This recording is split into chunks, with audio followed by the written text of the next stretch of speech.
तो जैसा कि आप लोग जानते हैं कि आज का वीडियो बहुत इंफॉर्मेटिव होने वाला है, तो आप लोग वीडियो को शुरू से लास्ट तक जरूर देखेंगे, ठीक है ना। बहुत से बच्चे के मन में ये डाउट हो गया है कि सर क्या एग्जाम का पैटर्न बदलने वाला है या बदल चुका है, ठीक है ना। तो ऐसी कोई बात नहीं है। सबसे बड़ी चीज ये होता है कि आप कंटिन्यूसली पढ़ते जाइए, जो बदलाव होगा, ठीक है ना, वो बिहार बोर्ड ऑफिशियल वेबसाइट पे आपको जारी कर दिया जाएगा नोटिस, ठीक है ना। तो अभी कोई बदलाव नहीं हुआ है। अगर जो बदलाव हुआ भी है तो वो बदलाव क्या कहते हैं, बहुत पहले हुआ था, बशर्ते उसकी कोई इंप्लीमेंट अभी तक नहीं हुआ है, ठीक है ना। तो सबसे बड़ी इंफॉर्मेशन मैं आपको ये दे दूं, जो मैट्रिक वार्षिक परीक्षा 2025 के लिए है, ठीक है ना, सैद्धांतिक विषयों की सेंटअप परीक्षा जो होगा, ठीक है ना, उसका डेट इसमें रिवील हो चुका है। कितना, 19 तारीख और 19 से लेकर के 22 तारीख, यानी 11वां महीना में, ठीक है ना, 11वां महीना में, दीपावली के जस्ट बाद, कितने दिन बाद, तो 18 से 19 दिन के जस्ट बाद होने वाला है। तो पहला जो एग्जाम होगा वो मंगलवार को 19 तारीख को होगा, दूसरा होगा आपको 20 तारीख को, ठीक है ना, और तीसरा एग्जाम होगा 21-22, यानी 22 तक आपका पूरा सेंटअप एग्जाम टोटली खत्म हो जाएगा। लेकिन उस सेंटअप एग्जाम का भी कुछ रूल और रेगुलेशंस मैं आपको बता दूं। उस एग्जाम में जो भी स्टूडेंट शामिल नहीं होंगे वो बिहार बोर्ड के यानी कि मेन एग्जाम में आप एग्जाम के लिए क्वालिफाई नहीं हो सकते हैं। अगर उसमें अगर फेल हो जाते हैं तो आप एग्जाम के लिए एलिजिबल नहीं है, मतलब आप योग्य नहीं है, ठीक है ना। और कहने के लिए बात यह भी है कि अगर आपका अटेंडेंस 75% से अगर कम है फिर भी आप एग्जाम में अपीयर नहीं हो सकते हैं। तो उससे पहले ज्यादा जरूरी यह है कि आप अपने स्कूल डेली जाएं, ठीक है ना, और अपनी क्या कहते हैं उसको, अपना क्लास अटेंड करें, और 75 कम से कम 75% आपकी अटेंडेंस होना अनिवार्य है। सर तो स्कूल कब ना जाए, बहुत से बच्चे के मन में ये होता है कब से स्कूल ना जाए, कब से अपने घर पे बैठ के हम अपनी प्रिपरेशंस करें।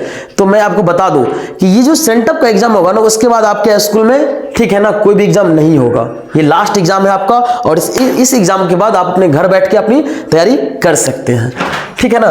तो उसके बाद और है, यदि कोई विद्यार्थी सेंटअप परीक्षा में शामिल नहीं होते हैं, अगर आप उस एग्जाम में शामिल नहीं होंगे, ठीक है ना, अथवा अनुत्तीर्ण हो जाते हैं यानी फेल हो जाते हैं, ठीक है ना, तो वैसे विद्यार्थी वार्षिक परीक्षा 2025 के लिए सम्मिलित से वंचित हो जाएंगे। जैसे कि मैंने अभी बताया था, आप एग्जाम नहीं दे पाएंगे, ठीक है ना, अगर इस एग्जाम को आप छोड़ देते हैं। उसके बाद क्या है, जो पूर्ववर्ती कंपार्टमेंटल एकल विषय अंग्रेजी एवं समतुल्य कोटि के विद्यार्थियों को सेंटअप परीक्षा में शामिल होना अनिवार्य नहीं है। मतलब जो भी एक्स स्टूडेंट है ना, उसके लिए ये एग्जाम नहीं है।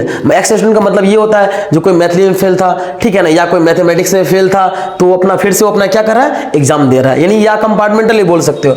चलिए अब मैं आपको लास्ट टॉपिक जो बदलाव हुआ है या नहीं हुआ है उस पर लेके चलते हैं, ठीक है ना।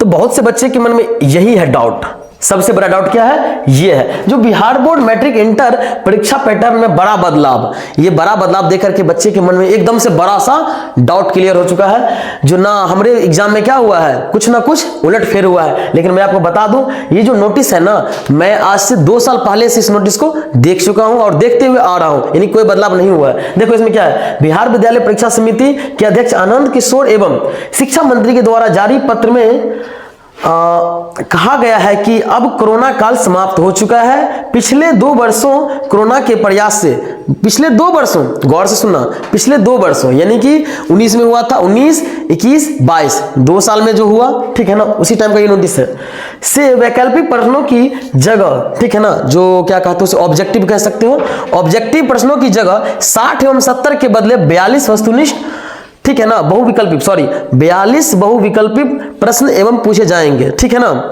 जिला शिक्षा कार्यालय से मिली जानकारी के अनुसार इसकी जानकारी सभी संबंधित स्कूलों को भेज दी गई है। अर्थात ये है, ये कह रहे हैं जो ऑब्जेक्टिव्स जो पहले 100% था, 100 नहीं 50% था, उसमें से क्या कर दिया है, पहले कम से कम अगर 50 पूछे जाते थे तो अब 42 पूछे जाएंगे। तो ऐसा कुछ ही बदलाव नहीं है और कोई 42 ऑब्जेक्टिव नहीं पूछे जाएंगे। जो पहले से नियम रूल और रेगुलेशंस कोरोना के बाद लगा था वही रूल और रेगुलेशन लगा रहेगा। तो आप लोग अपने एग्जाम से डर को खत्म करें और जो जैसा था वैसा ही होगा।